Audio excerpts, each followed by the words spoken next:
Hello students, this is Jitendra और स्वागत है आपका आपके फेवरेट यूट्यूब चैनल गणित गुरु पर। जैसे कि आपको पता है, हमने स्टार्ट की हुई है हमारी class 10th mathematics basic to advance first chapter to last chapter series को, जिसमें हमने हमारा चैप्टर 1 वास्तविक संख्या है, चैप्टर 2 बहुपद, दोनों चैप्टर कंप्लीट कर लिए हैं, question by question, exercise by exercise. अगर आपने, सबसे पहले मैं आपसे बात करूं, वो वीडियोस नहीं देखी है तो फर्स्ट चैप्टर से स्टार्ट करिए। अपने नोट्स प्रिपेयर करना है, क्योंकि भाई यहाँ पर आप जो है एज ऑफलाइन क्लास जो है पढ़ने आए हो, अपने नोट्स तैयार करने आए हो। तो जैसा कि आप क्या करोगे, सबसे पहले फर्स्ट चैप्टर देखोगे, सेकंड चैप्टर देखोगे और फिर हमारे साथ आज कंटिन्यू करोगे क्या, थर्ड चैप्टर। और थर्ड चैप्टर का नाम क्या है हमारा, दो चर वाले रैखिक समीकरण युग्म। क्या है थर्ड चैप्टर का नाम, दो चर वाले रैखिक समीकरण का योग। तो सारी एसेंशियल चीजें अपनी NCERT notes, rough register, pen, copy, बोतल, जो जो लेना है अपने पास लेके रख लो और स्टार्ट करो थर्ड चैप्टर।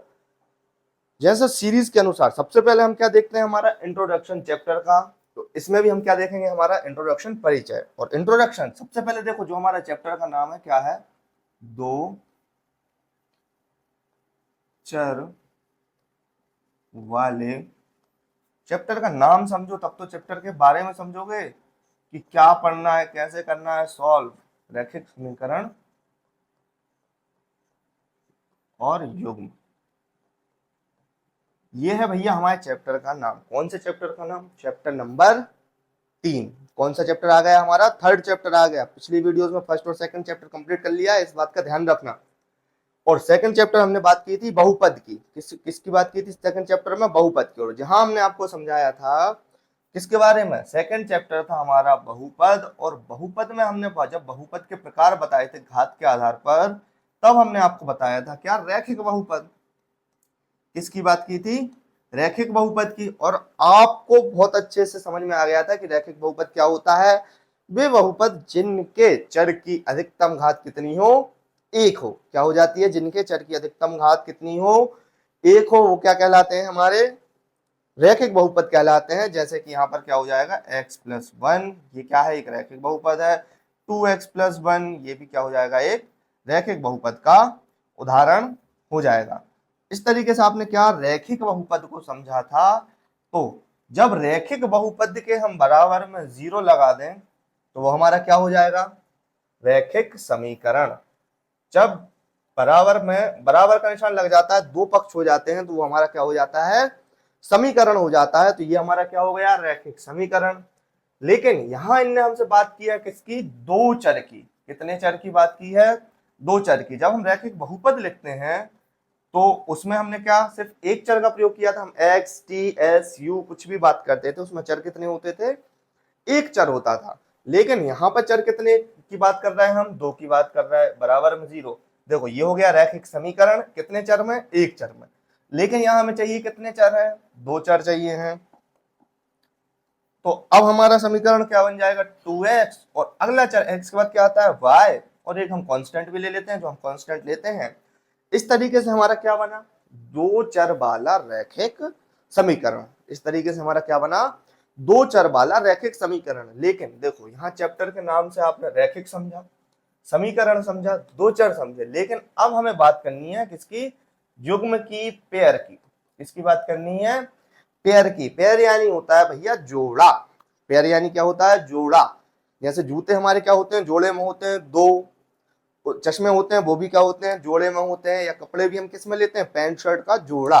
इसी तरीके से हमें यहाँ किसका जोड़ा तैयार करना है, दो रैखिक समीकरण का। और कितने चर वाले, दो चर वाले। और कौन से समीकरण, रैखिक, एक घात वाले। जैसे यहाँ एक समीकरण ये हो गया, तो अगला समीकरण ये हो सकता है हमारा,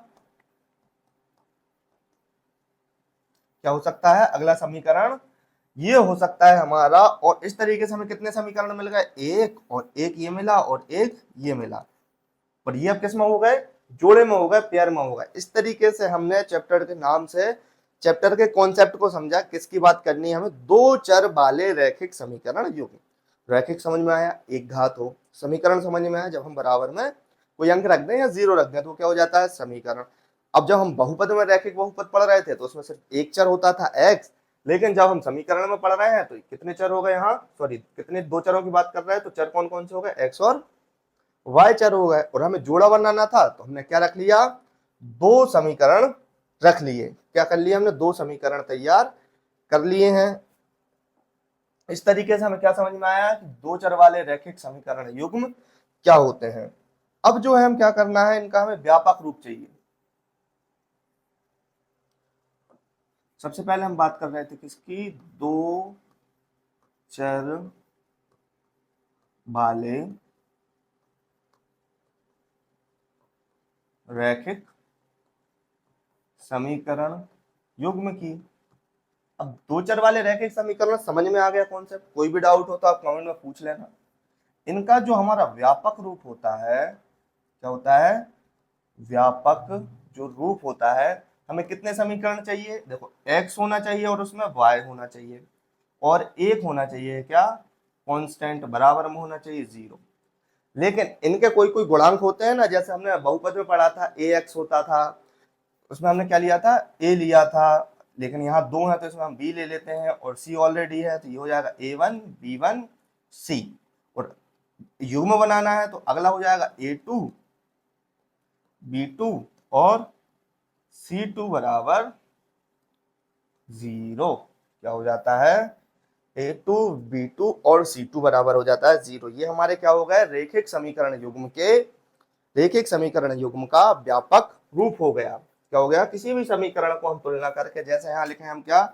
2x प्लस 3y प्लस 4 बराबर 0, और अगला ले लें हम यहाँ 3x प्लस 4y प्लस 5 बराबर 0। तो देखो यहाँ a1 a2 b1 b2 और c1 c2, इनके मान क्या हो जाएंगे? देखो c1 c2 के तो कौन से अंक होते हैं? जो अंक होते हैं वो हम लिखने, क्या हो जाएगा? यहाँ हो जाएगा हमारा 4, यहाँ हो जाएगा हमारा 5। b1 के लिए क्या हो जाएगा मान? जो y का गुणांक है तो वो हो जाएगा कितना? 3। b2 के लिए हो जाएगा क्या? 4। a1 के लिए हो जाएगा हमारा 2, और a2 के लिए हो जाएगा हमारा क्या? 3। इस तरीके से तुलना करके हम क्या कर सकते हैं? a1 a2 b1 b2 c1 c2 के मान निकाल सकते हैं। तो दो चर वाले रैखिक समीकरण युग्म में सबसे पहले हमने क्या किया? रैखिक समीकरण को समझा कि दो चर वाले रैखिक समीकरण क्या होते हैं, फिर हमने उनका लिखा है क्या? व्यापक रूप। अब इनके अनुपात से क्या, जो रैखिक समीकरण होते हैं वो क्या करते हैं? ग्राफ में कुछ रेखाएं बनाते हैं। जैसे रैखिक समीकरण है तो क्या बनाएंगे? रेखा बनाएंगे, और उन रेखाओं की स्थिति के लिए जो समीकरण है उनके अनुपात से हमें उन रेखाओं की स्थिति पता चल जाती है। क्या पता चल जाती है? कि यदि a1 अनुपात a2 बराबर नहीं है b1 अनुपात b2 के, तो हमारी रेखाएं कैसी होंगी? प्रतिच्छेदी। और यदि a1 बराबर बटे a2 बराबर b1 बटे b2 और बराबर नहीं है किसके? c1 बटे c2 के, तो रेखाएं हमारी कैसी होंगी? समांतर। और a1 अपॉन a2 बराबर b1 अपॉन b2 बराबर c1 अपॉन c2, तो हमारी रेखाएं कैसी होंगी? संपाती। अभी आपके दिमाग में डाउट आ रहा होगा, सर रेशियो तो हम ठीक है इससे निकाल लेंगे, मैथमेटिकल है, लेकिन प्रतिच्छेदी रेखाएं, समांतर रेखाएं और संपाती रेखाएं क्या होती हैं? ये हमें समझाइए। तो ये हम समझेंगे किस पे? हमारी नेक्स्ट स्लाइड पे, कि रेखाएं समांतर संपाती कैसी होती है, और वो भी हम समझेंगे किसमें? ग्राफ पेपर में, या ग्राफ जैसा बना के, या हम क्वाड्रेंट बना के इनको समझेंगे। तो नेक्स्ट स्लाइड पे चलते हैं। अब हमें यहाँ करना है क्या? रैखिक समीकरण युग्म का ग्राफीय विधि से हल करना। ग्राफीय विधि से हल करना हम सीखेंगे, लेकिन सबसे पहले हमने जो आपसे बात की है किसकी? समांतर रेखाएं, संपाती रेखाएं, प्रतिच्छेदी रेखाएं, इनकी हमें बात करनी होती है। तो सबसे पहले यहाँ देखो, जैसे सबसे पहले हम यहाँ बनाए हमारा क्या? चतुर्थांश। ये भैया हमारा स्केल है, इससे हम क्या बनाएंगे? हमारे चतुर्थांश बनाएंगे। जैसे 0 सेंटीमीटर से ले लें हम कितना? 10 सेंटीमीटर, और इसका मिड पॉइंट क्या हो जाएगा? 5। बीच का पॉइंट है वो हमारा क्या हो जाएगा? 5 हो जाएगा। ऐसे ही हम क्या बनाए? खड़ा अक्ष बनाए, और यहाँ भी हम क्या करें? 10 सेंटीमीटर का एक ग्राफ या लाइन ड्रॉ करते हैं। तो यहाँ देखो, ये क्या हो जाएगा हमारा? 1 2 3 4। इसमें जो हमारा मिड पॉइंट है वो सही नहीं आया। ये रहेगा हमारा मिड पॉइंट। और इसको जो है हम क्या करते हैं, दोबारा ड्रॉ करते हैं। इस लाइन को मिड पॉइंट पे रखते हैं 5 को, और 10 से हम दोबारा लाइन हमारी ड्रॉ कर लेते हैं। अब देखो भैया ये क्या हो जाएगा हमारा 0। आपने इसको पढ़ा होगा, जब हम ग्राफ बनाते हैं तो ग्राफ में क्या होता है 0, फिर इस साइड पॉजिटिव लाइन चलती है। तो 1 2 3 4 5, यहाँ भी आएगा तो 1 2 3 4 5, -1 -2 -3 -4 और -5, यहाँ जाएगा -1 -2 -3 -4 और -5। जो हमारी आड़ी लाइन होती है उसे हम क्या बोलते हैं, एक्स अक्ष। क्या बोलते हैं, एक्स अक्ष। जो हमारी खड़ी लाइन होती है उसे वाई अक्ष बोलते हैं। और इस साइड जो होता है क्या, एक्स अक्ष का नेगेटिव होता है तो इसे हम बोल देते हैं क्या, एक्स डैश। और यहाँ वाई का नेगेटिव होता है तो वाई डैश। अब रैखिक समीकरण जो होते हैं वो हमें ग्राफ पेपर पे क्या देते हैं, रेखाएं देते हैं। क्या देते हैं, रेखाएं देते हैं। जैसे हम अभी क्वेश्चन में सॉल्व करेंगे, सबसे पहले हम रैखिक समीकरण बनाएंगे, फिर उनसे ग्राफ पे रेखाएं बनाएंगे। ये क्या देते हैं, रेखाएं देते हैं। जैसे अगर कोई भी रेखा, एक हमें रैखिक समीकरण मिला जिसके बिंदु क्या है, -3 और 0 है, और यहाँ लिख लेते हैं हम क्या, 3 और 0 और 3 है। जो पीछे वाला अंक होता है वो वाई अक्ष का होता है, जो आगे वाला जो निर्देशांक होते हैं उनमें जो आगे वाला अंक होता है वो एक्स अक्ष का होता है। और इस तरीके से हमने कोई लाइन ड्रॉ कर दी, या इसे हम कलर चेंज कर देते हैं, रेड लाइंस करते हैं। इस तरीके से इन निर्देशांक से जो समीकरण से हमें क्या मिलेंगे, निर्देशांक मिलेंगे। और उन निर्देशांक से हमने क्या कर दी, एक लाइन ड्रॉ कर दी। वहीं अगली लाइन जो हमारी ड्रॉ हो रही कहाँ से, 2 से लेके मान के चलो 5 तक। कहाँ ड्रॉ हो रही है, 2 से लेके 5 तक। तो ये जो रेखा इस बिंदु पे क्रॉस कर रही है, क्या कर रही है, क्रॉस कर रही है इस बिंदु पे, तो इन्हें हम बोलते हैं क्या, प्रतिच्छेदी रेखाएं। या हम ऐसा बोलें कि कोई भी दो रेखा किसी अगर बिंदु पे मिल रही हैं तो ये जो बिंदु होता है ये कहलाता है हमारा प्रतिच्छेद बिंदु। और ये रेखाएं आपस में हमसे क्या कहलाती हैं, प्रतिच्छेदी रेखाएं। क्या कहलाती हैं ये रेखाएं, प्रतिच्छेदी रेखाएं। अब हम समझते हैं अगली हमारी रेखा को, प्रतिच्छेदी रेखा समझे, जब कोई दो रेखाएं मिलती हैं, एक स्थान पर मिलती हैं तो उन्हें हम बोलते हैं क्या, प्रतिच्छेदी रेखाएं। अगली रेखा थी हमारी क्या, समांतर रेखा। समांतर रेखा, समांतर रेखा आप समझते हैं, कई बार आपने पढ़ा होगा, दो ऐसी रेखाएं जो कभी ना मिले। क्या हो जाए, दो ऐसी रेखाएं जो कभी ना मिले तो वो हमारी क्या कहलाएंगी, समांतर रेखाएं कहलाएंगी।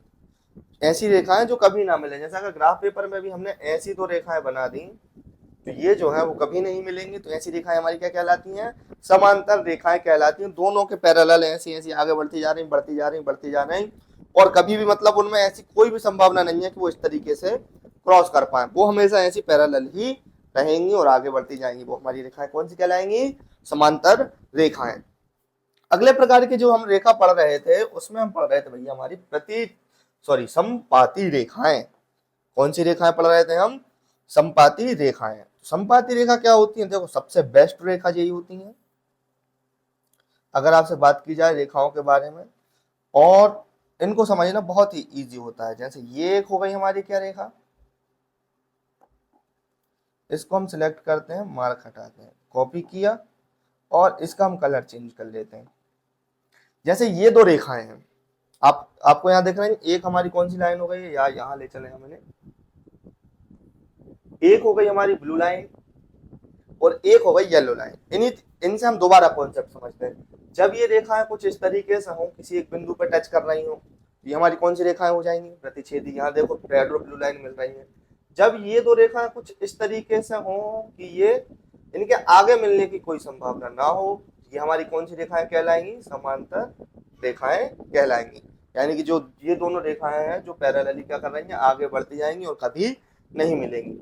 वहीं अगर रेखा जैसे ये ब्लू लाइन है, ये येलो लाइन को पूरी तरीके से कवर कर ले, क्या कर ले,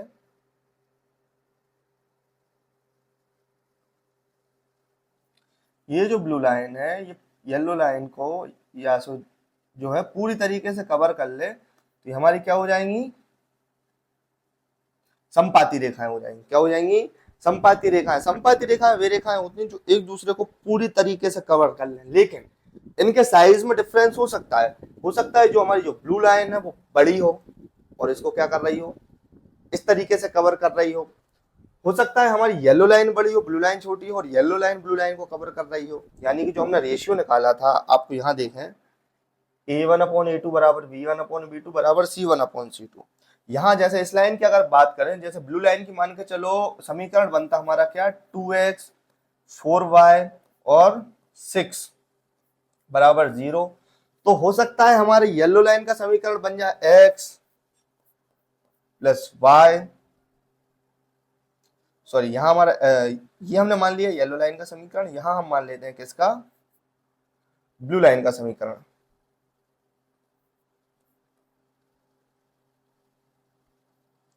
हो सकता है हमारा कुछ इस तरीके का समीकरण बने, यानी कि x का गुणांक इसमें ज्यादा हो, y का गुणांक ज्यादा हो, अचर राशि हमारी क्या हो, संख्यात्मक रूप से अधिक हो, और इनका जो अनुपात है, लेकिन अनुपात हमेशा क्या आ जाएगा, इनका बराबर आ जाएगा। इस तरीके से क्या हो सकता है, इनकी साइज अंतर हो सकता है, लेकिन संपाती रेखाएं एक दूसरे को कवर करती हैं। और अब इनके सॉल्यूशंस की बात की जाए, किसकी बात की जाए, रेखाओं के हल की बात की जाए कि कितने कितने हल जो हैं ऐसे समीकरण हमें देते हैं। देखो जब अनुपात इस तरीके से आए कि A1 बराबर ना हो A2 के, सॉरी A1/A2 बराबर ना हो B1/B2 की, तो रेखाएं होंगी हमारी क्या, प्रतिच्छेदी। लेकिन इनके हल कितने निकलेंगे, तो इसका एक हल होगा, कितना, एक होगा,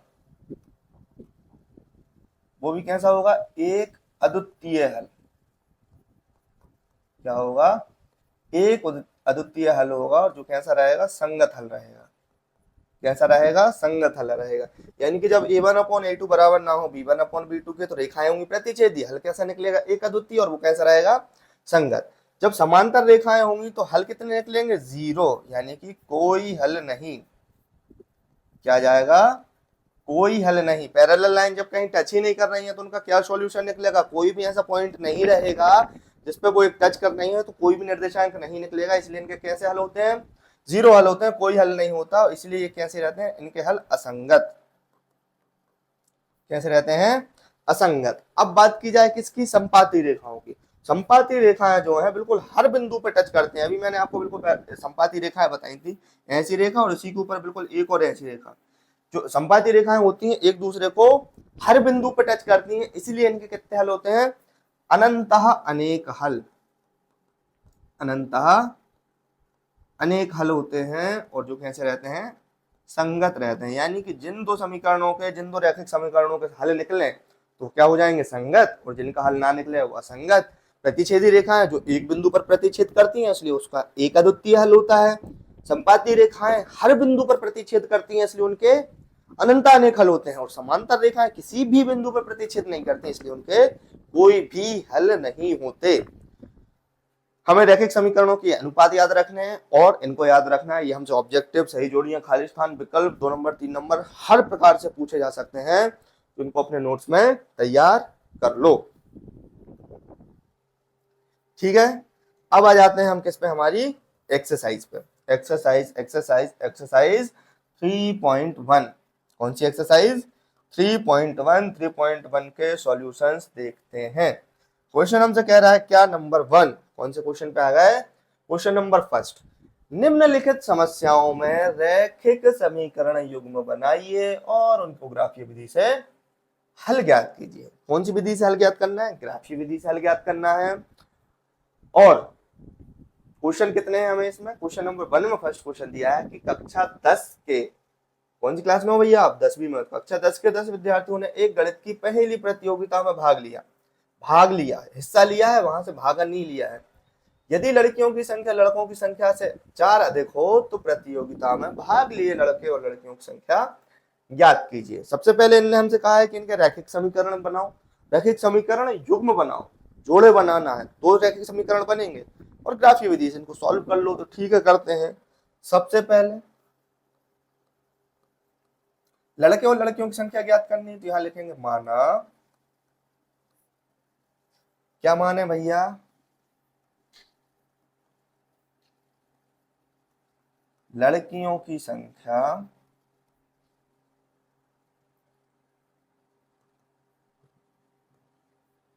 x है तथा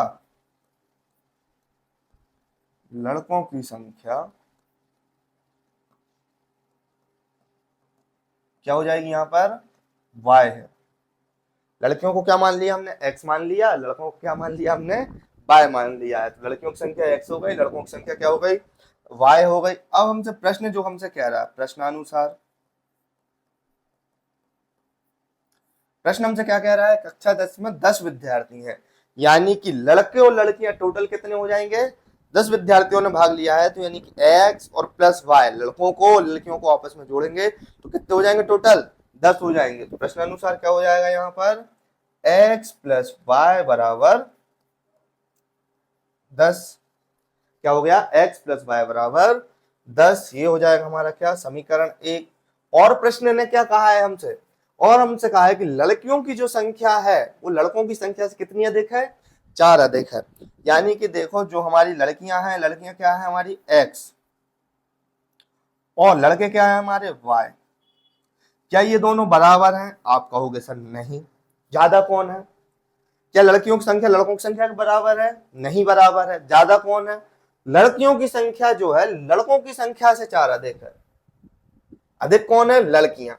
लड़कियां कितनी ज्यादा है, 4 ज्यादा है। यदि हमें लड़कियों की संख्या को लड़कों की संख्या के बराबर करना है या हमें लड़कों की संख्या को लड़कियों की संख्या के बराबर करना है तो लड़कों को कितने लड़कों की आवश्यकता है, 4। कितने लड़कों की आवश्यकता है, 4। तो यहां हम क्या करेंगे, प्लस करेंगे और कितने लड़के दे देंगे, 4। अब लड़कियों की संख्या जो है लड़कों की संख्या के क्या हो गई, बराबर हो गई। अगला समीकरण बनाने के लिए इस बात को बहुत अच्छे से समझो, क्वेश्चन में बिल्कुल कंफ्यूज नहीं होना है। ऐसे क्वेश्चन में कंफ्यूजन आती है, इसलिए मैं आपको बहुत अच्छे से समझा रहा हूँ। हमने लड़कियों की संख्या रखी, बराबर में लड़कों की संख्या रखी, क्या ये बराबर थी, नहीं थी। क्वेश्चन में हमसे कह रहा था कि जो लड़कियों की संख्या है वो लड़कों की संख्या से 4 अधिक है, यानी 4 लड़कियां ज्यादा है। बराबर करेंगे तो हम लड़कों में 4 जोड़ देंगे। अब करेंगे इसका पक्षांतर, क्या करेंगे, पक्षांतर। तो x माइनस वाई बराबर क्या हो जाएगा हमारा 4, x माइनस वाई बराबर क्या हो जाएगा 4 हो जाएगा।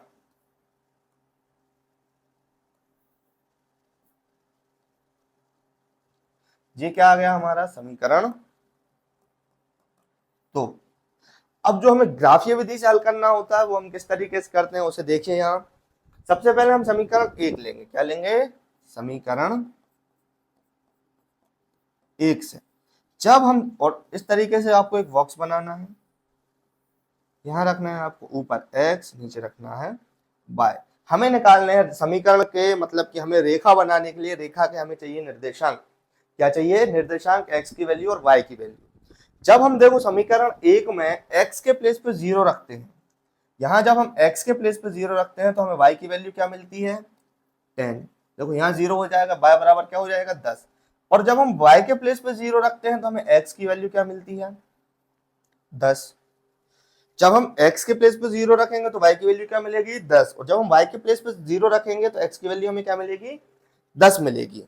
इसी तरीके से हमें क्या करना है, हमारा समीकरण 2 भी हल करना है। इसी तरीके से हमें क्या करना है, हमारा समीकरण 2 भी हल करना है। तो अब हम लिखेंगे क्या, समीकरण 2। समीकरण 2 में हमें क्या करना है, सेम वैल्यू फाइंड करनी है, किसकी, समीकरण 2 की भी तो हमें रेखा खींचनी है, तो उसके निर्देशांक बनाएंगे x और y। जब समीकरण 2 में हम x के प्लेस पे 0 रखते हैं तो हमें y की वैल्यू क्या मिलेगी माइनस का 4। देखो यहाँ हो गया 0, माइनस बचा तो माइनस के साइड पक्षांतर करेंगे तो माइनस का 4। और यदि हम y के प्लेस पे 0 रखते हैं यानी कि ये 0 खत्म, y खत्म, तो x का मान क्या मिलेगा हमें 4। इस तरीके से हमें क्या मिल गया, दोनों समीकरणों के निर्देशांक मिल गए हैं। क्या मिल गए हमें, दोनों समीकरण के निर्देशांक मिल गए। अब हमें जाना है किस पे, हमारे ग्राफ पे। किस पे जाएंगे हम, अपने ग्राफ पे। यहां हमें किस में बात करनी है, हमारे ग्राफ के बारे में बात करनी है। देखो हमें कौन कौन सी रेखाएं खींचनी है, यहाँ ध्यान से देखो। सबसे पहले हम फर्स्ट समीकरण की रेखा खींचते हैं। पहला बिंदु क्या है 0 और 10, x क्या है 0 और y क्या है 10, यानी कि y रहा ये 10 और x रहा 0, यानी कि इसके जो बिंदु के निर्देशांक है वो यहाँ आ जाएंगे हमारे क्या 0 और 10। और अगले निर्देशांक क्या मिले हमें, y मिला 0 और x मिला 10। तो यानी कि जो y है इसको हम थोड़ा सा क्या लिखते हैं, जो y है वो x एक्स पे क्या रहेगा 0, और जो x है वो तो अपना 10 रहेगा ही रहेगा। क्लियर। तो जो है हमें क्या 0 और 10 कहाँ मिला इस पॉइंट पे, और 10 और 0 कहाँ मिला, सॉरी यहाँ हम लिखेंगे, हम इसे x वाला पॉइंट पहले आता है, यहाँ लिखेंगे हम इसे क्या 10 और 0, यानी कि y 0 और x पहले। जब इसमें हम इनकी लाइन खींचेंगे तो वो कहाँ आ रही है, यहां से स्टार्ट हो रही है और यहां, ये हमें क्या मिल गई, एक हमें लाइन मिल गई है, पहले समीकरण की रेखा हमें प्राप्त हो गई। कौन सी रेखा, रेखिक समीकरण है तो रेखा प्राप्त होगी। अगला हमें क्या मिला, 0 और -4। x क्या है 0 और y क्या है -4। x क्या है 0 और y क्या है -4, और मिला है हमें क्या 4 और 0। क्या मिला है हमें, x मिला है 4 और y मिला है, x मिला 4 y मिला 0। इनकी रेखा खींचेंगे, कहां से, यहां से जाएंगे और इस तरीके से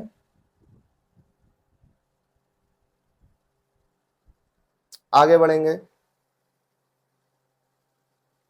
ठीक है, इस तरीके से क्या करेंगे, आगे बढ़ेंगे। तो ये कहां कहां मिल गए, देखो इनके मीटिंग पॉइंट कहां रहा है, इनका मीटिंग पॉइंट रहा है ये, यानी कि कहां से, यहां देखो 3 रहा है,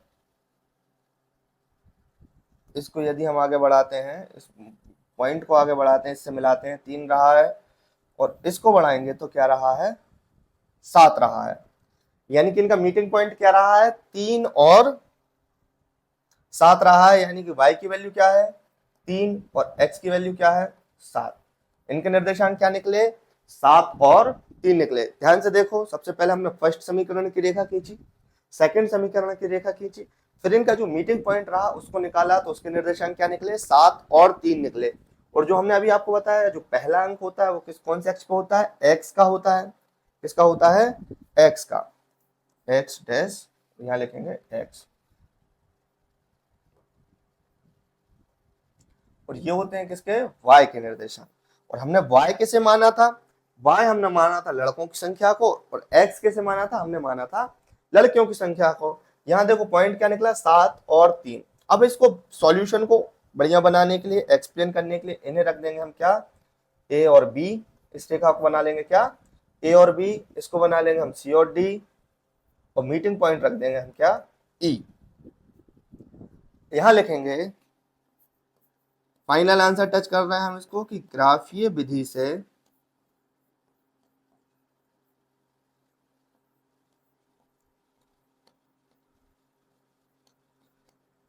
हल करने पर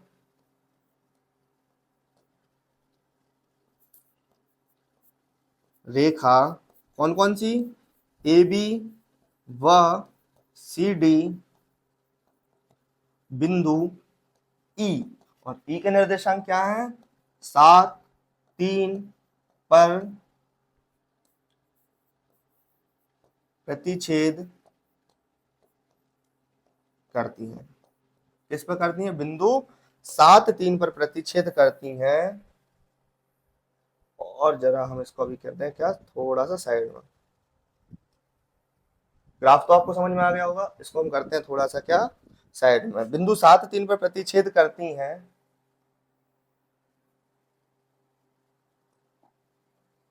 अतः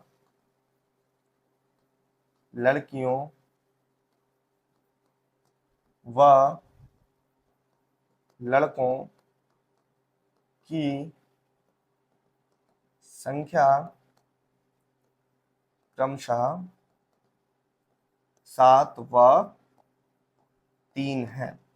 देखो यहां जो हमें प्रश्न में सॉल्व हमने कर लिया ग्राफीय विधि से। सबसे पहले हमने दो रैखिक समीकरण बनाए, उनसे हमने निर्देशांक बिंदु निकाले, निर्देशांक बिंदु से रेखाएं खींची, जो प्रतिच्छेद बिंदु आया उससे हमें क्या मिल गए, हमारे लड़के और लड़कियों की संख्या ज्ञात हो गई है। लेकिन इस प्रश्न में हमसे दो आंसर पूछे थे। सबसे पहले तो रेखिक युग्म समीकरण बनाओ, तो हमने ये बना दिए, तो ये भी हमारे उत्तर रहेंगे। और जो हमने ग्राफ खींचा है और उससे जो हमने लड़के लड़कियों की संख्या बनाई है वो तो हमारे उत्तर रहेंगे ही रहेंगे।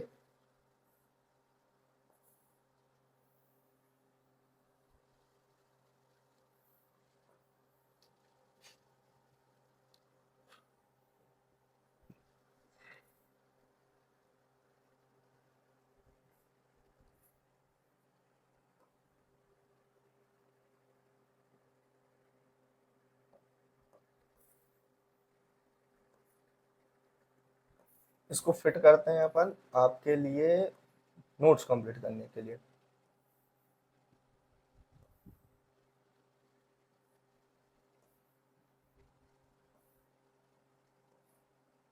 यहाँ से अपने नोट्स प्रिपेयर करिए और इसको लिखिए आंसर। ग्राफ में थोड़ा बड़ा करता हूं ताकि आपको अपने कॉपी में बनाने में आसानी हो, समझने में आसानी हो।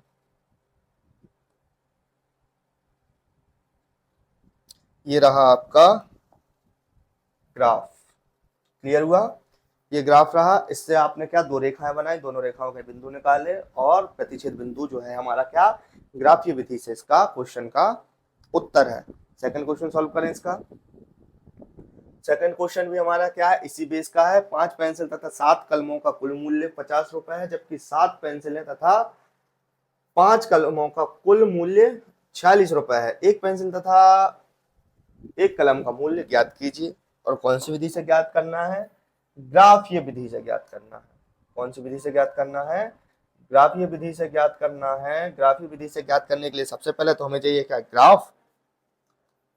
तो हमने जो ले लिया है उसके बाद हम क्या करेंगे, इसको सॉल्व करेंगे। यहां लिखेंगे क्या, माना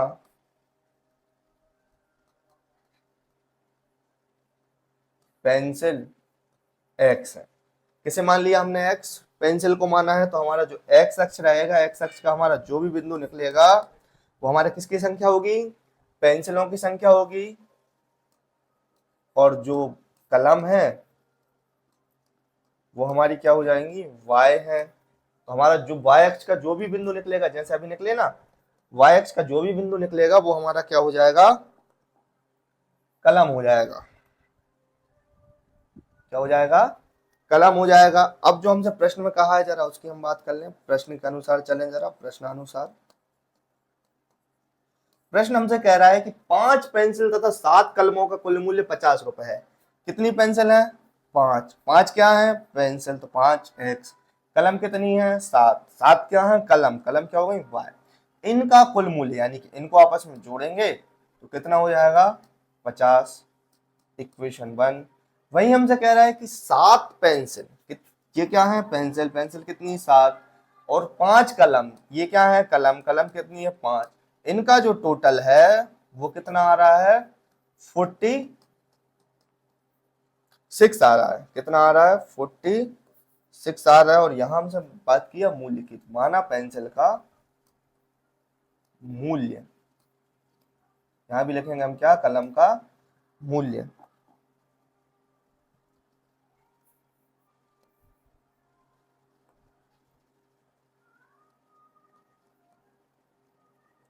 हमें मूल्य निकालना है ना।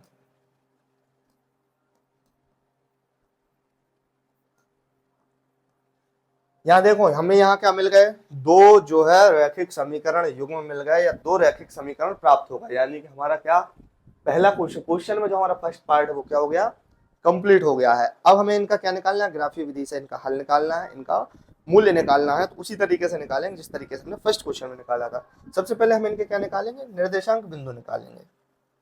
क्या निकालेंगे, निर्देशांक बिंदु निकालेंगे। तो फटाफट इनको हम करते हैं छोटा, जमाते हैं हल्का सा साइड में। और अब चलते हैं हम किस पर, समीकरण 1 से बॉक्स बनाएंगे।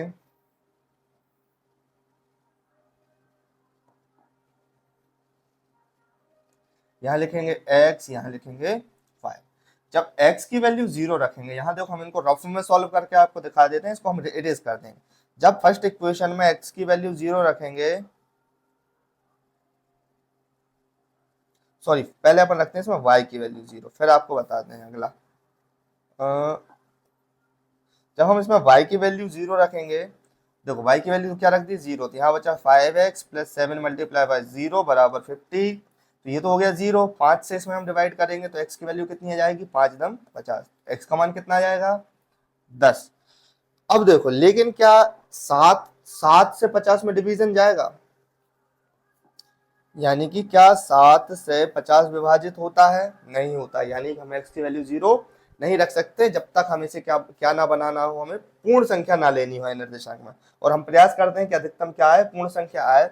इसलिए हम क्या करेंगे, यहाँ पर x की वैल्यू ऐसी लेंगे कि जो 50 में से उससे घटा के 7 से विभाजित कर सकें। जैसे हम यदि x की वैल्यू हम 3 लेते हैं, क्या लेते हैं 3, तो ये हो जाएगा क्या 5 3 15 प्लस का 7y बराबर 50। तो 7y में से 50 माइनस 15 कम होंगे तो कितना हो जाएगा 35, और जो 7 से भाग देंगे तो कितनी बार में चला जाएगा 7 पन्ना 35। तो फर्स्ट जो हमारी समीकरण है उसकी इक्वेशन तो हमने बना ली, और सॉरी निर्देशांक हमने बना ली है क्या 0 10 और 3 और 5। अब हम जरा समीकरण 2 को सॉल्व करते हैं।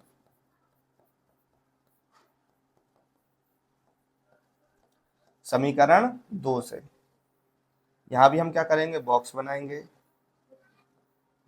x और 5। अब यहाँ भी हमें उसी को क्या करना है, सॉल्व करना है। तो क्या करें, 7 की कितनी वैल्यू लें कि 5 से डिवाइड हो जाए। तो यहाँ देखो हम 7 की अगर 3 वैल्यू लेते हैं, या x की हम 3 वैल्यू लेते हैं, x की क्या ले रहे हैं 3 वैल्यू ले रहे हैं, 7 या 21, 46 में से 21 जाएंगे तो कितने बचेंगे बताओ। यहाँ देखो 46 माइनस 21, 6 में से 1 गया 5, 4 में से 2 गया 2, 25, और 25 में हम 5 से डिवाइड करेंगे तो हमें कितनी मिल जाएगी, भाई की वैल्यू 5 मिल जाएगी। कितनी मिल जाएगी, हमें 5 मिल जाएगी। अब हम क्या रखें, x की वैल्यू हमें कितने 3 रखने पर y की वैल्यू क्या मिली 5। अब हम y की ऐसी कौन सी वैल्यू रखें जो 7 से डिवाइड हो जाए। तो y में हम कोई भी मान रखेंगे तो 5 का गुणांक आएगा, और ऐसा 5 का गुणा जाएगा, वैसी कोई भी संख्या नहीं आएगी जिससे क्या हो 46 डिवाइड हो जाए। तो यहाँ हम इसको थोड़ा सा कम कर लेते हैं, यहाँ भी हम रख लेते हैं क्या, यहाँ हम 0 ही रख लेते हैं, या 7 पन्ना 35 2 रख लेते हैं। y के प्लेस पर हम क्या रखें 2 रखेंगे, तो ये कितना हो जाएगा 36। 36 में हम 7 से भाग देंगे तो कितना आ जाएगा 7 पन्ना 35, 7 एकम 7, यानी कि 5.1 आ जाएगा इसका निर्देशांक। क्या आ गए, हमें दोनों समीकरणों के निर्देशांक मिल गए हैं। तो समीकरण मिले, सबसे पहले हमने जो हमें क्वेश्चन दिया था, एक बार सवाल दिया था, उससे हमने क्या किया, समीकरण निकाले, और समीकरण के बाद हमने क्या निकाल लिए हैं उनके निर्देशांक। अब जरा हम ग्राफ में इनकी लाइन खींच लें, किसकी रैखिक समीकरणों को हम स्पष्ट कर दें। तो इसको करें सबसे पहले हम बड़ा, ताकि हमें क्या है समझ में आ जाए। देखो कौन कौन से बिंदु मिलाने हैं हमें। सबसे पहले हमें लेना है 0 और 10, y क्या हो 0 हो और x क्या हो 10 हो। तो यहां मिलेगा हमें क्या,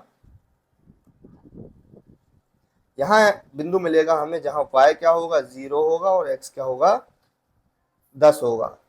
और अगला पॉइंट क्या मिलेगा 3 और 5, x क्या हो 3 हो और y क्या हो 5 हो, वो हमें पॉइंट जाके मिलेगा यहाँ, x क्या रहेगा 3 और y क्या रहेगा 5। ऐसे ही हमें सेकंड समीकरण के लिए एक पॉइंट क्या चाहिए जिसमें x 3 और y 5 हो, और एक पॉइंट हमें क्या चाहिए जिसमें y 2 हो और x क्या हो 5.1 हो, तो वो यहां कहीं मिलेगा, जिसमें क्या हो y 2 हो और x हो 5.1 और 2। ये हो गया क्या, ये हमें चारों बिंदु मिल गए, क्योंकि यहाँ जो है सेम बिंदु कितनी बार आ रहा है 2 बार आ रहा है। तो पहली लाइन हम ड्रॉ करें, पहली लाइन में क्या 0 और 10, 0 10 को 3 और 5 से मिलाना है। इसको क्या किया 0 और 10 को हमने क्या किया है 3 और 5 से मिला दिया है। और अगले में हमें क्या करना है, जो 5.1 और 5.1 और 2 है, इसको हमें कितने से मिलाना है 3 और 5 से। जब हम इस लाइन को आगे बढ़ाएंगे यहां से, ये देखो आप, ये रेखाएं कैसी हो गई हैं, दोनों जो हमारे रैखिक समीकरण से बनी हुई जो रेखा है वो क्या हो गई, प्रतिच्छेदी हो गई हैं। और हमें किस बिंदु पर मान दे रही हैं, 3 और 5 पे। कहाँ प्रतिच्छेद कर रही हैं, बिंदु 3 और 5 पे प्रतिच्छेद कर रही हैं, या इनका उभयनिष्ठ बिंदु क्या है, 3 और 5 है। और हमने यहाँ जैसे 3 और 5 है तो ये किसका निर्देशांक हो गया, एक्स का, और ये हो गया किसका, वाई का। और एक्स हमने किसे माना है, पेंसिल के मूल्य को, और वाई हमने किसे माना है, कलम के मूल्य को। तब हम लिखेंगे यहां, ग्राफ से स्पष्ट है कि पेंसिल का मूल्य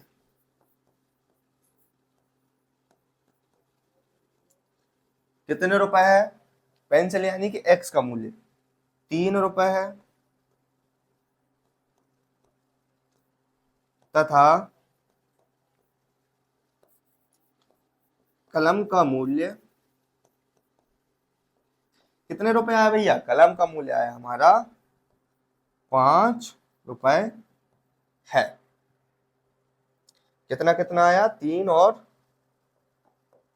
5।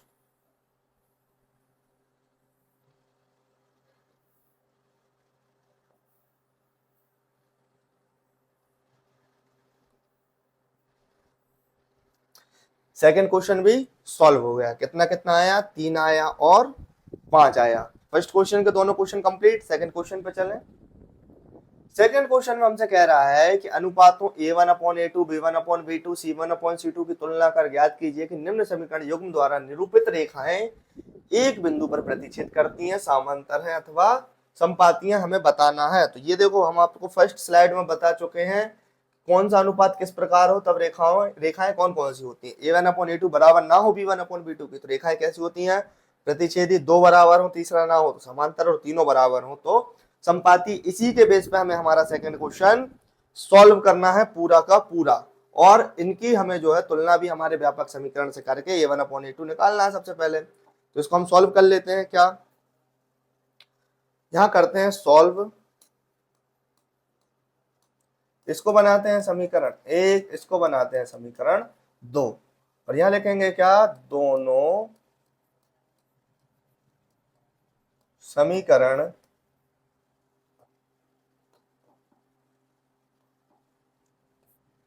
की तुलना व्यापक समीकरण, इससे व्यापक समीकरण a1x plus v1y plus c1 बराबर 0, और अगला क्या रहेगा, तथा a2x plus v2y plus c2 बराबर 0 से करने पर। इनसे अपन ने तुलना की तो हमें a1 का मान क्या मिला, 5, b1 का मान क्या मिला, -4, और c1 का मान क्या मिला, 8, और a2 का मान क्या मिला, 7, b2 का मान क्या मिला, 6, और c2 का मान क्या मिला, -2। जब हम इनकी तुलना करेंगे, क्या a1/a2 क्या बराबर है b1/b2 के, या इस तरीके से करेंगे कि जो 5/7 क्या बराबर है -4/6 के, तो भैया ये नहीं है। यानी कि a1/a2 बराबर नहीं है किसके, b1/b2 के। यानी कि रेखाएं कैसी हो गई हमारी, अतः जब a1/a2 बराबर ना हो b1/b2 के, अतः जो हमारी रेखाएं हैं वो कैसी हैं, प्रतिच्छेदी। रेखाएं कैसी हैं हमारी, प्रतिच्छेदी। इसमें तो यही करना था, हमें a1/a2 की तुलना b1/b2 से करके समीकरणों द्वारा निरूपित रेखाएं किस बिंदु पर क्या प्रतिच्छेद करती हैं, समांतर हैं या संपाती हैं। तो भाई ये एक बिंदु पर प्रतिच्छेद करती हैं, यानी कि ये रेखाएं कैसी हैं, प्रतिच्छेदी। अगला क्वेश्चन देखें इसका। अगले क्वेश्चन की भी हम क्या करते हैं, ऐसी तुलना करते हैं। जो थ्योरी है वो आप नोट करिएगा, हम इनका डायरेक्ट कंपैरिजन करते हैं। देखो a1 का मान यहाँ कितना हो जाएगा, जो x के गुणा में रहेगा, यानी कि 9, b1 का मान हो जाएगा यहाँ पर 3, और c1 का मान हो जाएगा 24।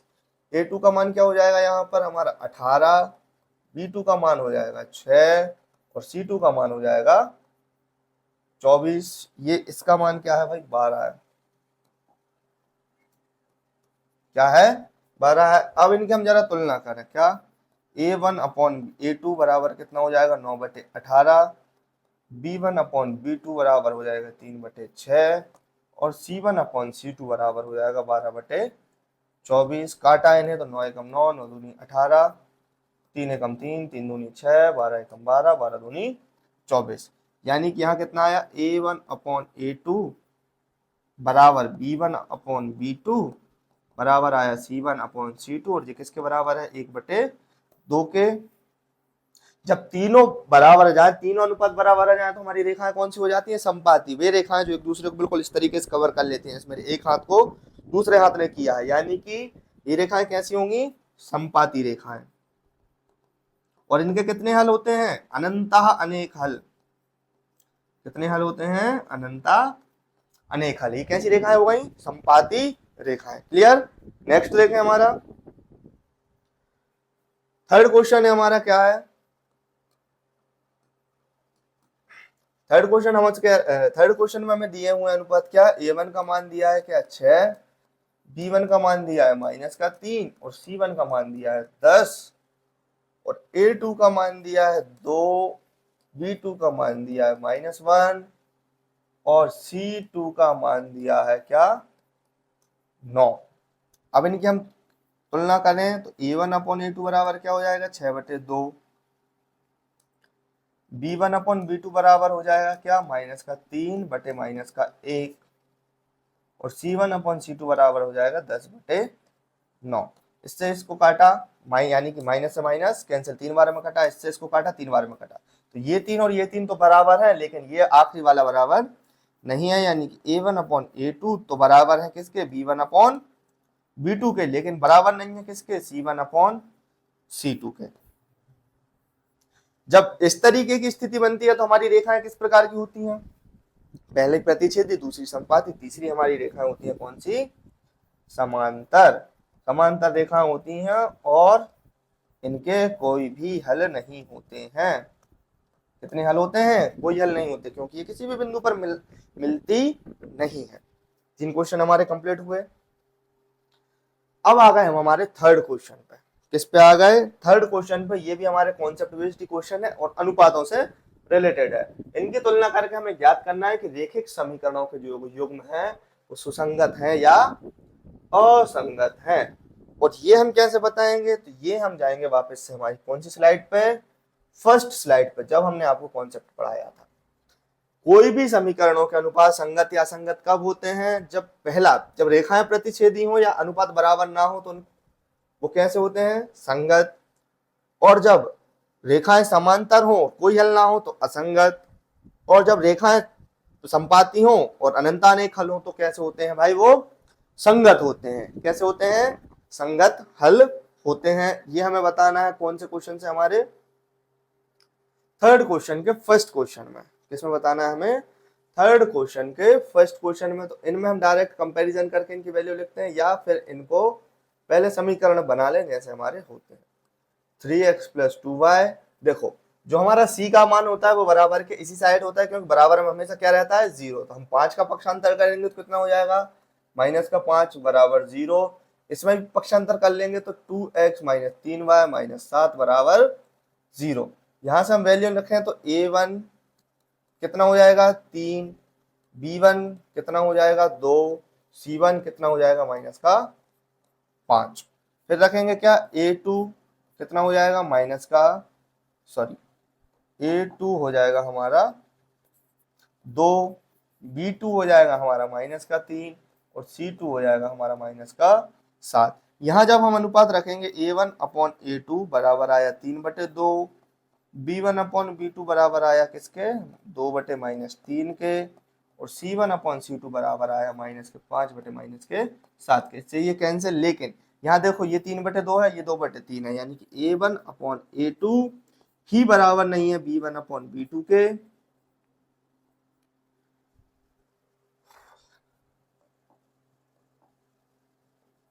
तो यानी कि रेखिक जो समीकरण युग्म है वो कैसे हो गए, संगत हो गए। रेखिक समीकरण युग्म है वो कैसे हो गए, संगत हो गए। जब a1 अपॉन a2 बराबर ना हो b1 अपॉन b2 के, तो रेखाएं का प्रकार कौन सा होता है, प्रतिच्छेदी। और रेखिक समीकरण युग्म कैसे होते हैं, संगत होते हैं। अगला क्वेश्चन देखें। अगला भी सेम क्वेश्चन, मतलब सेम टाइप का ही क्वेश्चन है, तो इसका भी हम सबसे पहले पक्षांतर करते हैं। 2x माइनस 3y माइनस 8 बराबर 0 और 4x माइनस 6y माइनस 9 बराबर 0। a1 का मान आया 2, b1 का मान आया -3, c1 का मान आया -8, a2 का मान आया 4, b2 का मान आया -6, c2 का मान आया -9। क्लियर हुआ। अब a1 अपॉन a2 क्या हो जाएगा, 2/4। b1 अपॉन b2 क्या हो गया, -3/-6। और तीसरा आ गया क्या, c1 अपॉन c2 -8/-9। इनका काटेंगे तो कितना हो जाएगा, 1/2। माइनस से माइनस कैंसिल, इसको काटेंगे तो कितना आ जाएगा, 1/2। और इससे इसको काटेंगे तो माइनस से माइनस तो कैंसिल, लेकिन जो 8 और 9 है वो कैंसिल नहीं होंगे। यानी कि यहाँ पर बराबर क्या हो रहा है, a1 अपॉन a2 बराबर हो रहा है b1 अपॉन b2 के। लेकिन जो c1 अपॉन c2 है वो बराबर क्या हो रहा है या नहीं हो रहा है, नहीं हो रहा है। c1 अपॉन c2 बराबर नहीं है, यानी कि ये जो समीकरण युग्म है वो कैसे हैं, असंगत हैं, क्योंकि रेखाएं कैसी हैं भैया, समांतर हैं। ये जो समीकरण युग्म है वो कैसे हैं, असंगत हैं। नेक्स्ट क्वेश्चन देखें इसी का। नेक्स्ट क्वेश्चन में आया हमें क्या, पहले सबसे पहले तो इसे नोट करते हैं। 3y2x प्लस 5y3, y पक्षांतर करते हैं तो माइनस का 7 बराबर 0, 9x माइनस का 10y माइनस का 14 बराबर 0। जब a1 का मान रखते हैं 3/2, b1 का मान रखते हैं तो 5/3, और c1 का मान रखते हैं तो कितना आता है, माइनस का 7। जब a2 का मान रखते हैं तो आता है 9, b2 का मान रखते हैं तो आता है माइनस का 10, और जब हम c2 का मान रखते हैं तो क्या आता है हमारे लिए, माइनस का 14। अब इनको हम रेशियो निकालें a1 अपॉन a2 तो क्या आ जाएगा, 3/2, और इसके बटे में कितना आ जाएगा, 9। b1 अपॉन b2 तो क्या आ जाएगा, 5/3, और बटे में जाएगा, इंटू में जाएगा क्या, माइनस का 10। और इसके बराबर रखते हैं क्या, सॉरी बराबर नहीं, अगला रेशियो निकालना है। c1 अपॉन c2 यानी कि माइनस का 7/-14। काटें इसको तो कितना आ जाएगा, 3×3 = 9 और 3×2 = 6, यानी कि a/2 आ गया कितना, 1/6। b1/b2 इसको काटेंगे तो 5×2 = 10 और 2×3 = 6, 1/-6। और अगला आ जाएगा क्या, c1/c2 इसको काटेंगे तो कितना आ जाएगा, 1/2। शायद इसमें कहीं या तो इस तरीके से हो सकता है जैसे ये दोनों बराबर आ रहे हैं, तो हो सकता है क्वेश्चन टाइप में कोई एरर हो गया। अगर यहाँ प्लस का निशान है, देखो मैं दोनों कंडीशन बता देता हूँ। यदि यहाँ प्लस का निशान है तो a1 अपॉन a2 बराबर हो जाएगा किसके, b1 अपॉन b2 के। यदि देखो दोनों कंडीशन में सॉल्व कराता हूँ इस क्वेश्चन को, यदि प्लस का चिन्ह हुआ तो ये हमारा जो माइनस का 10 है क्या हो जाएगा, प्लस हो जाएगा। तो ये दोनों a1 अपॉन a2 बराबर हो जाएंगे किसके, b1 अपॉन b2 के, और जो बराबर नहीं रहेगा किसके, c1 अपॉन c2 के। यानी कि जो रेखिक समीकरण युग्म है वो कैसे निकल आएंगे, असंगत निकल आएंगे। बुक में चेक करना, आपकी बुक में यदि यहाँ प्लस का चिन्ह होता है तो आंसर आएगा असंगत, और यदि प्लस का निशान नहीं है तो a1 अपॉन a2 ही बराबर नहीं है b1 अपॉन b2 के, और ये इसका आंसर आ जाएगा क्या, संगत। ये कंफ्यूजन क्यों हो रही है, क्योंकि जो हमारा a1 अपॉन a2 है संख्यात्मक रूप से तो बराबर आ रहा है, सिर्फ चिन्ह का अंतर आ रहा है। किसका अंतर आ रहा है, किसका अंतर आ रहा है, चिन्ह का अंतर आ रहा है। यदि बुक में आप मैच करिएगा, यदि यहाँ प्लस यहाँ या यहाँ माइनस हो तो हमारा पहला आंसर सही रहेगा, और यदि क्वेश्चन सही टाइप हुआ है तो हमारा आंसर ये सही रहेगा। क्लियर, थर्ड क्वेश्चन का हमारा third question clear. Fourth question देखते हैं इसका। सबसे पहले पक्षांतर हमें इसमें हर क्वेश्चन में करना पड़ रहा है, क्योंकि हमें पक्ष उस साइड का क्या रखना है, 0 रखना है। यहाँ रखते हैं -10x प्लस का 6y माइनस का सॉरी प्लस का 22 बराबर 0। A1 का मान आया 5, B1 का मान आया माइनस का 3, C1 का मान आया माइनस का 11, A2 का मान आया माइनस का 10, B2 का मान आया 6 और C2 का मान आया प्लस का 22। A1 अपॉन A2 बराबर हो जाएगा किसके, 5 बटे माइनस के 10 के।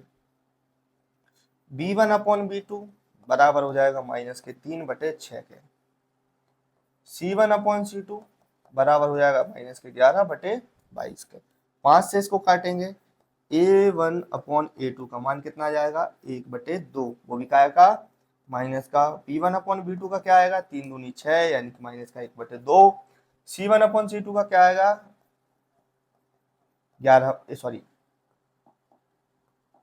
1 बटे 2, वो भी किसका आएगा, माइनस का आएगा। यानी कि यहाँ देखो सभी के मान क्या आ रहे हैं, माइनस का 1 बटे 2 आ रहा है, यानी कि सभी कैसे हैं, बराबर हैं। A1 अपॉन A2 बराबर B1 अपॉन B2 बराबर C1 अपॉन C2। यानी कि इसमें रैखिक समीकरण युग्म कैसे होंगे, संगत या असंगत। रेखाएं किस प्रकार की हैं, संपाती हैं, तीनों बराबर हैं, अनंत अनेकाल हैं, तो युग्म कैसे होंगे भैया, संगत होंगे। कैसे होंगे, युग्म संगत होंगे। नेक्स्ट क्वेश्चन देखते हैं। नेक्स्ट क्वेश्चन है हमारा क्या, पक्षांतर इसमें भी करना है हमें, थर्ड क्वेश्चन का ही है नेक्स्ट क्वेश्चन भी। 4y3x प्लस 2y माइनस 8 बराबर 0 और 2x प्लस 3y माइनस 12 बराबर 0। A1 का मान आया 4 बटे 3, P1 का मान आया 2, C1 का मान आया माइनस का 8, A2 का मान आया 2, B2 का मान आया 3 और C2 का मान आया माइनस का 12। अब A1 अपॉन A2 बराबर हो जाएगा क्या, 4 बटे 3 और बटे में क्या आ जाएंगे 2। B1 अपॉन B2 का मान हो जाएगा क्या, 2 और बटे में आ गए 3। C1 अपॉन C2 का मान हो गया क्या, माइनस का 8 बटे माइनस का 12। 2 से इसको काटेंगे, 2 दूनी 4, माइनस से माइनस कैंसिल, 4 से काटेंगे, 4 दूनी 8, 4 तिया 12। तो देखो यहाँ भी 2 बटे 3 आ रहा है, यहाँ भी 2 बटे 3, यहाँ भी 2 बटे 3, यानी कि जो हमारे तीनों अनुपात हैं वो क्या है, बराबर है। यहाँ लिखेंगे A1 अपॉन A2 बराबर B1 अपॉन B2 बराबर आ जाएगा C1 अपॉन C2 के। यानी कि रेखिक समीकरण युग्म हमारे कैसे हो जाएंगे, संगत, संपाती रेखाएं, अनंत अनेक हल। ठीक है, ये 3 क्वेश्चन यहाँ तक हमने कंप्लीट कर लिए हैं। कौन से चैप्टर के, थर्ड चैप्टर के। इस पे स्टार्टिंग में हमने सबसे पहले क्या किया, इसके बेसिक को समझा, चैप्टर से रिलेटेड हमें जो भी कॉन्सेप्ट थे वो हमने कंप्लीट किए। उसके बाद हमने ग्राफीय विधि देखी, ग्राफीय विधि से हमने 2 क्वेश्चन सॉल्व किए। फिर रेखाओं की संगतता, असंगतता और प्रतिच्छेदी, संपाती और समांतर रेखाओं के बारे में बात की। इस तरीके से जो क्या है, हमारे 3 क्वेश्चन 3.1 एक्सरसाइज 3.1 के 3 क्वेश्चन कंप्लीट हो गए। चैप्टर हमारा स्टार्ट हो गया है। आगे के 4 क्वेश्चन और बचे हैं, वो हम नेक्स्ट वीडियो में कंप्लीट करेंगे। इस वीडियो से रिलेटेड यदि कोई भी आपको डाउट होता है तो कमेंट सेक्शन में पूछिएगा। और ये नोट्स आप हमसे टेलीग्राम ग्रुप से, हमारे गणित गुरु टेलीग्राम ग्रुप से आप प्राप्त कर सकते हैं। तो टेलीग्राम ग्रुप ज्वाइन करिएगा, व्हाट्सएप ग्रुप ज्वाइन करिए और बने रहिए गणित गुरु के साथ, क्योंकि हमें क्लास 10 मैथमेटिक्स को एंड करना है और हमें मैथमेटिक्स में मैक्स टू मैक्स मार्क्स लेके आने हैं। तो आज की वीडियो के लिए बस इतना ही। Thank you.